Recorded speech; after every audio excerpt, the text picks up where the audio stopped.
नमस्कार। देश की 18वीं लोकसभा के लिए हुए चुनाव के नतीजे सामने आने के बाद सबके मन में सवाल यही है कि अब नई सरकार कैसे गठित होती है, यानी इसकी क्या प्रक्रिया होती है। नई सरकार अपना कार्यभार कब और कैसे संभालेगी। आइए आपको चुनाव के बाद नई सरकार बनाने की प्रक्रिया के बारे में समझाते हैं। मौजूदा सरकार की कैबिनेट 17वीं लोकसभा को भंग करने की रिकमेंडेशन राष्ट्रपति द्रौपदी मुर्मू से कर चुकी है और प्रधानमंत्री नरेंद्र मोदी ने अपनी पूरी कैबिनेट के साथ राष्ट्रपति मुर्मू को इस्तीफा भी सौंप दिया है। आपको बता दें कि इस लोकसभा का कार्यकाल 16 जून को खत्म हो रहा है। प्रोटोकॉल के अकॉर्डिंग राष्ट्रपति सबसे बड़ा दल यानी जिसने चुनावी नतीजों में मेजॉरिटी मार्क को क्रॉस किया है, इस केस में एनडीए उसे समन करेंगे और एनडीए को एक निश्चित समय सीमा के अंदर लोकसभा में अपना बहुमत साबित करना होगा।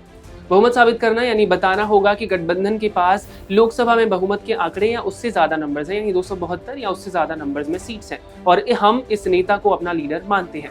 इस केस में नरेंद्र मोदी को। बता दें कि टीडीपी और जेडीयू के सहयोग से एनडीए के पास फिलहाल 293 सीटें हैं। यदि कोई पार्टी या फिर गठबंधन लोकसभा में अपना बहुमत साबित नहीं कर पाता तो इसे त्रिशंकु संसद यानी हंग पार्लियामेंट के नाम से जाना जाता है। ऐसी कंडीशन में राष्ट्रपति सबसे बड़ी पार्टी के नेता को आमंत्रित करते हैं और उसे पूर्ण बहुमत साबित करने के लिए 10 दिन का समय देते हैं। इस केस में बीजेपी, क्योंकि बीजेपी ने 240 सीटें जीती हैं। अगर पार्टी तय समय सीमा में बहुमत दिखाने में असमर्थ होती है तो राष्ट्रपति संसद को भंग कर देता है और फिर से चुनाव की घोषणा की जाती है।